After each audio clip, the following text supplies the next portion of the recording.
Okay, so the relationship, again, the book's using, I don't like the book's language, but we'll work around it here. The come on. All right. Relationship of yield. We've got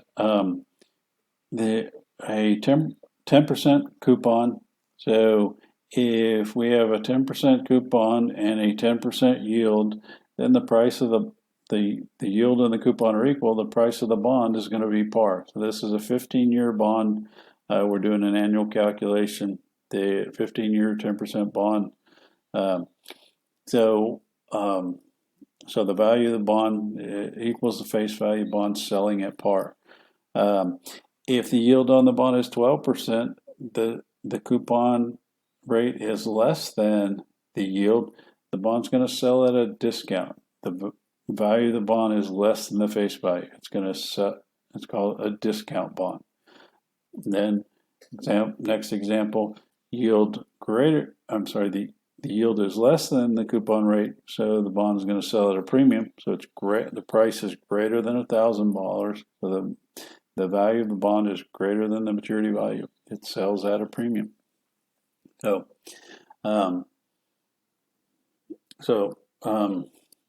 changes in bond value over time. Whenever the going rate of interest, the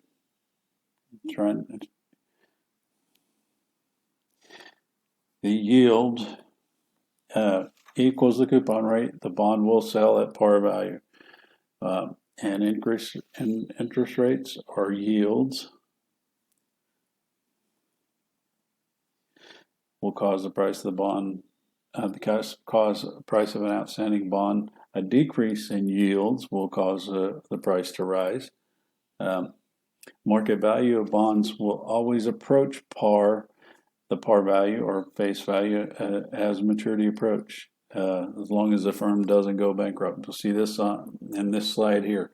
So this is the first top line here is our premium bond. We can see if rates don't change, it's just going to decline. And even if rates did change, it would eventually decline to par no matter what happened with rates. And then our discount bond, the price is going to increase. We have less periods to discount, so the value of this bond increases. We have the value of this bond decrease. The par bond would stay at par, assuming rates did not change.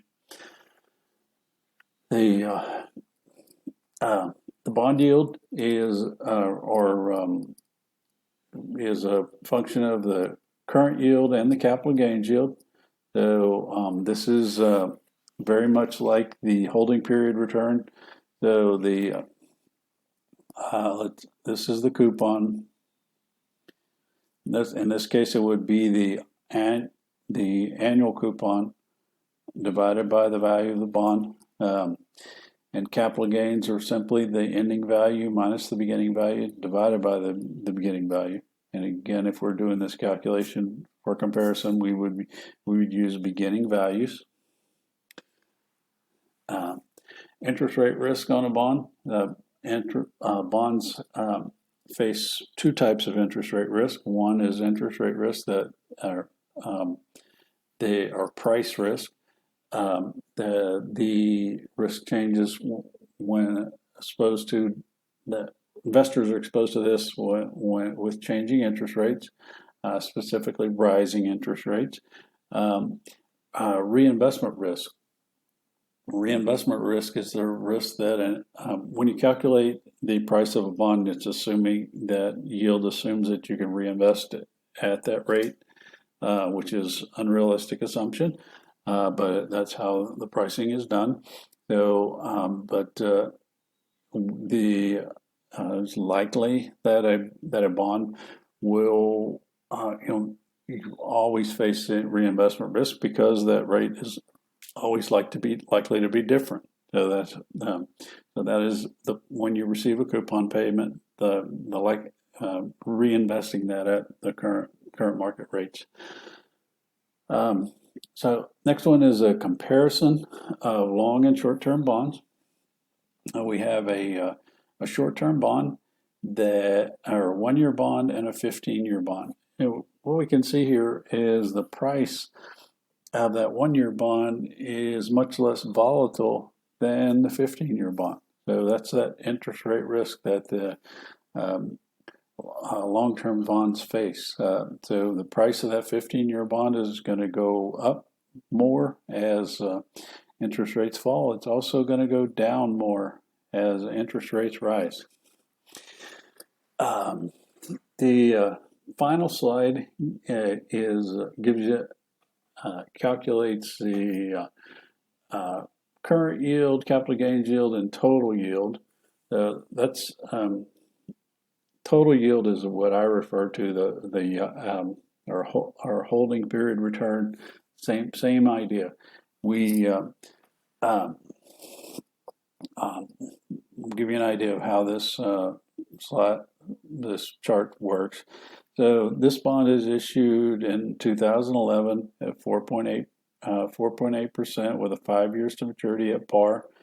And at the end of the first year, the yields have dropped to 8%. So the value of that bond have dropped to 3.8%, not 8%, dropped 8%.